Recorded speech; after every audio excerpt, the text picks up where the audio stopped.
We can't just say we got to have more money. We go by whatever the commodity price is, and that's what you get, like it or not. Farmers are speaking out about the proposed minimum wage hikes. They say raising the minimum wage would put a huge burden on them, and they can't simply charge more for their products. Good evening, I'm Renata Steele. And I'm Scott Cook. Thanks for choosing Twin Tiers tonight in HD. Now, local farmers say a minimum wage hike will have a big impact on farmers who are already suffering. They say it could cause prices at the grocery store to go up. WENY-TV's Tanja Rekhi spoke to a local farmer and workers in the area. She's here live with the story. Tanja? Renata and Scott, when you hear increase in minimum wage, it's typical to think it's a good thing, but I found out today that there are some who see it as a bad thing. Owners go into business to make a profit. It's not there for the employee, it's for the owner.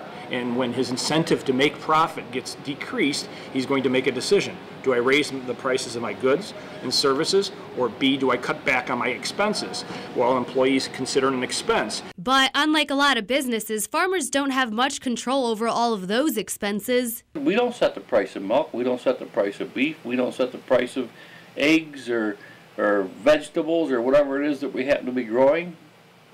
The price is set by the commodity market. Farmers like Asher Terwilliger are worried a minimum wage hike on top of sky-high prices for fuel and feed will only make matters worse. Well, I see these guys that they're just not making it. They're hanging on to their farms with their fingernails. But people making minimum wage or close to it say they're barely holding on. It's hard to pay for anything or pay for rent, pay for nice egg, basically everything. Other low-wage earners see the business side of a pay hike. I could see if it went up, it would help. However, I know if it goes up, gas prices and other things will go up, and if it goes up too high, companies will cut hours. So if you look at it that way, you're not going to make as much.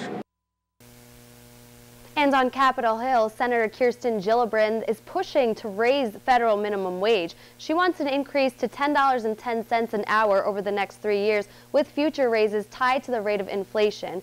Tanja Rekhi, WENY-TV News.